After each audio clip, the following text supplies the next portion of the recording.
Carlos, pasan cosas en Colombia que no suelen pasar en ninguna parte del mundo. Están cayendo las exportaciones y cayeron dramáticamente en septiembre. Y por ahí derecho, porque hay menos dólares, cae el precio del dólar. Eso sí, vaya uno y entiéndalo. ¿Qué es lo que está sucediendo? ¿Cuál es nuestra dependencia entonces de una economía que no sale a la superficie, de la economía subterránea? ¿Qué pasa con las exportaciones y puede seguir el país viviendo así? Doctor Álvaro Cámara, muy buenos días. Buenos días, doctor Fernando. Bueno, las cifras de septiembre en exportaciones dramáticas, ¿no le parecieron? Sin duda, doctor Fernando. Creo que el número estructuralmente, tanto en términos de su caída como en términos nominales, deja muchas preocupaciones.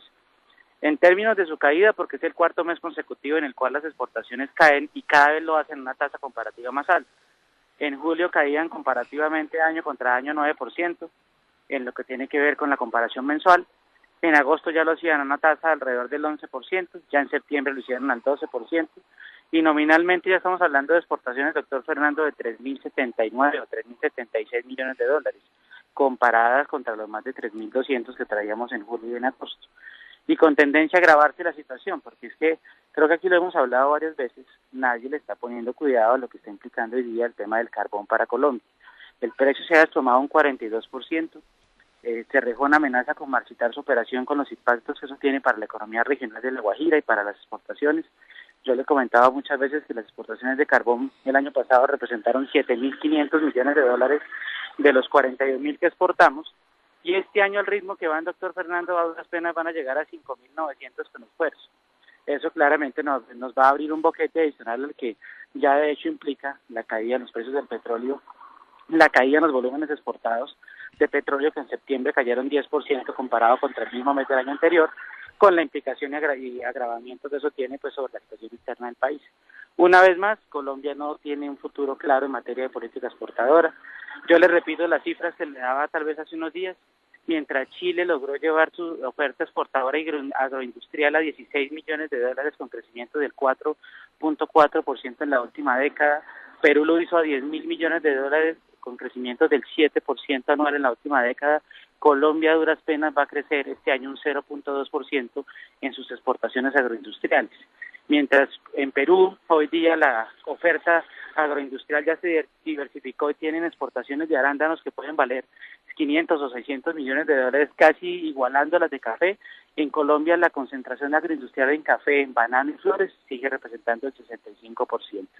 Pero, doctor Fernando, mientras no haya una política exportadora clara, un plan de gobierno de mediano y largo plazo, un plan de país que usted ha dicho que se viene reclamando desde hace muchas décadas, Colombia no va a disminuir su dependencia de las exportaciones de industrias extractivas, con lo que implica eso para el déficit comercial.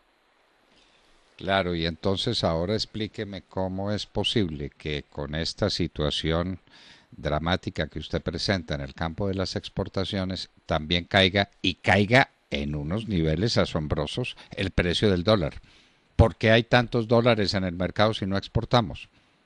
Pues, doctor Fernando, aquí la pregunta que nos hemos hecho siempre, ¿de dónde salen esas transferencias tan notables del exterior cuando usted nota que además la cantidad de colombianos y la proporción del salario medio en economías como los Estados Unidos ha venido bajando? ¿Cómo se puede mantener esos crecimientos tan notables en las transferencias que de alguna forma están financiando la cuenta corriente? Aquí estamos lejos de tener estimaciones y estudios claros en materia de la economía subterránea, y naturalmente pues esto siempre será un tema a analizar, porque hay una parte no tan claramente explicada de la manera como se está financiando el grandísimo déficit de cuenta corriente que está manejando aquí Colombia, que al paso que vamos, doctor Fernando, va a llegar sin ningún problema a ser más de 4.5% del Producto Interno Bruto. El dólar ha venido teniendo presiones bajistas en los últimos días, más atadas en mi consideración al vaivén o la volatilidad que ha generado el regreso en parte de algo de confianza a los mercados internacionales, que lo hemos visto reflejado en los índices bursátiles, y naturalmente en el cambio de tendencia que estaban teniendo las tasas de interés de los activos seguros, que venían cayendo muy duro, básicamente porque la gente estaba buscando el refugio allí. El oro también se ha venido bajando un poco, y esto digamos que se ha traducido en una corrección por ahora en el tipo de cambio. Yo personalmente creo que Colombia, con un déficit de cuenta corriente de 4.5 puntos del PIB que eso implica hablar de un déficit comercial de más de 12.000 millones de dólares y un déficit de cuenta corriente de alrededor de 18.000 millones de dólares para el 2019, no puede tener una tasa de equilibrio por debajo de los 3.400 pesos. No puede ser, pero es. Y es porque como nadie estudia la economía subterránea, yo no sé, doctor Cámara, ¿usted tiene alguna idea por qué al Banco de la República no le da la curiosidad de averiguar cómo es la economía subterránea?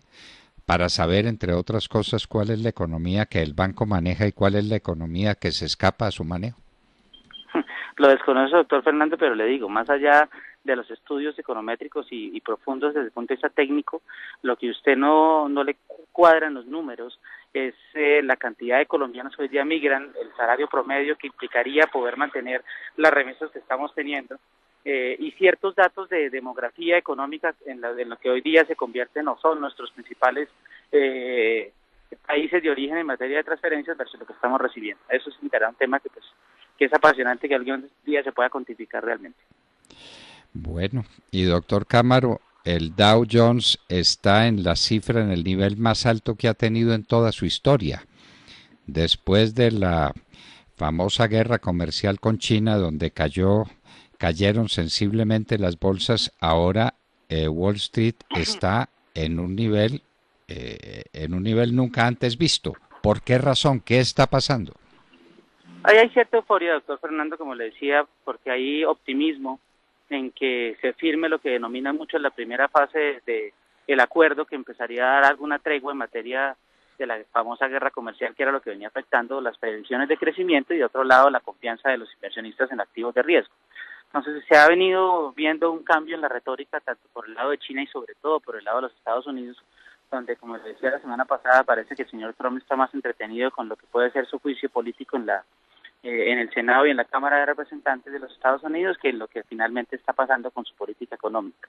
Al final se dice que se van a revertir algunos de los gravámenes que se pusieron en septiembre primero y que muy seguramente se estaría considerando no aplicar los que se habían anunciado para diciembre 15, que eso vendría acompañado de la firma de la primera fase del acuerdo, que daría algo de tregua en esa guerra comercial, y esto naturalmente ha devuelto a la confianza y el optimismo por activos de riesgo de los inversionistas.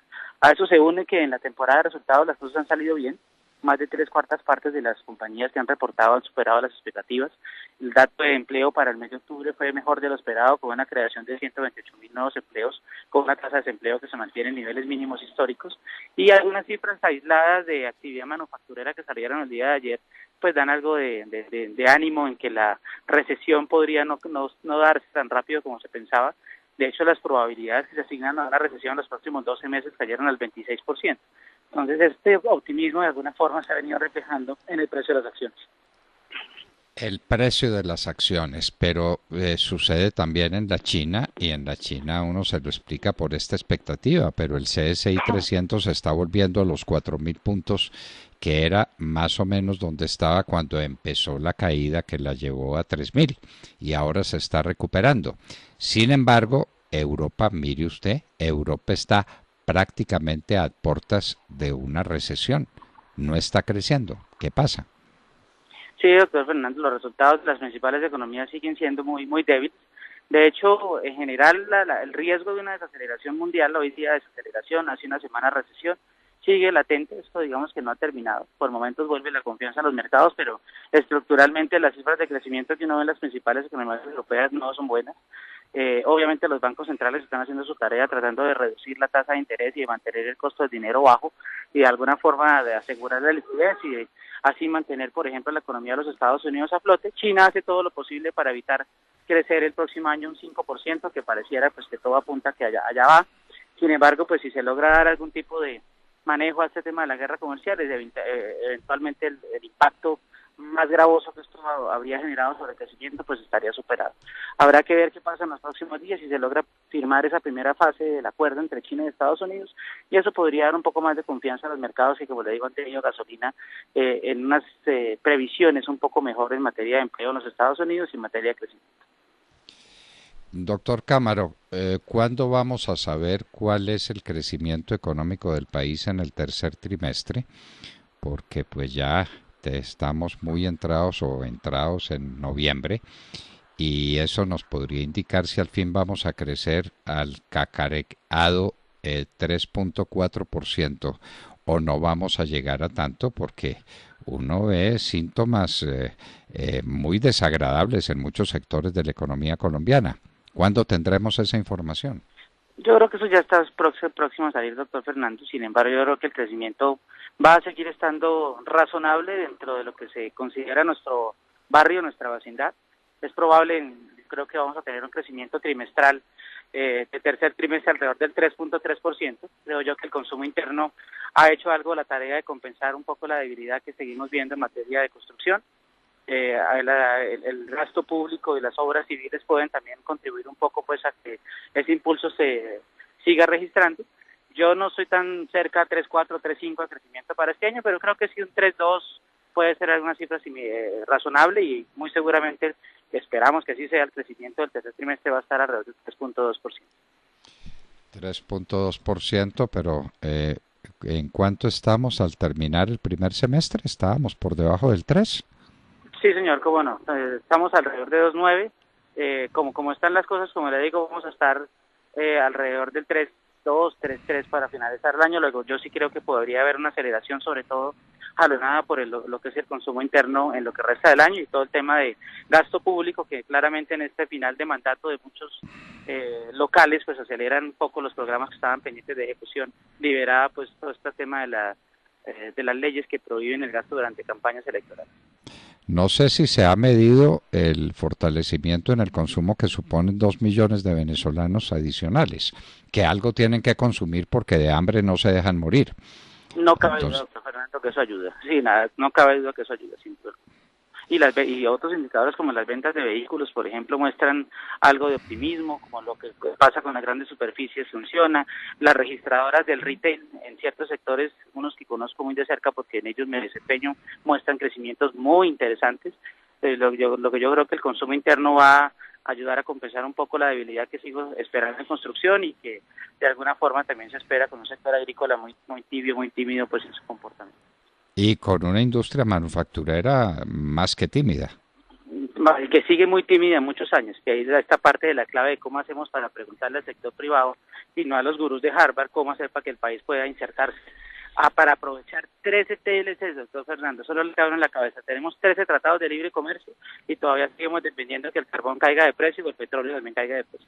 Claro, claro, y el precio del café y las flores y los bananos y nada más, y nada más. Doctor Álvaro Cámara, muchísimas gracias. A usted, muy amable. Bueno, queridos amigos, estas son pues las noticias del momento. Colombia con un crecimiento que se debe al consumo. Hay 2 millones de venezolanos adicionales que consumen y eso crea una expectativa y una realidad de consumo. La industria manufacturera muy mal, la producción en general en Colombia mal, industria manufacturera que prácticamente no está creciendo. ¿Qué es lo que le está pasando? ¿Qué es lo que está sucediendo? Pero un dólar que cae. ¿Y por qué cae el dólar cuando hay menos dólares? Porque producimos menos exportaciones, esos son menos reintegros. ¿Qué es lo que está sucediendo? Entonces, pregúnteselo al cartel de Sinaloa. Estábamos hablando con ustedes de algunos indicadores económicos y dándoles una breve lección de economía para los que no la tienen fresca, gracias a Colsubsidio.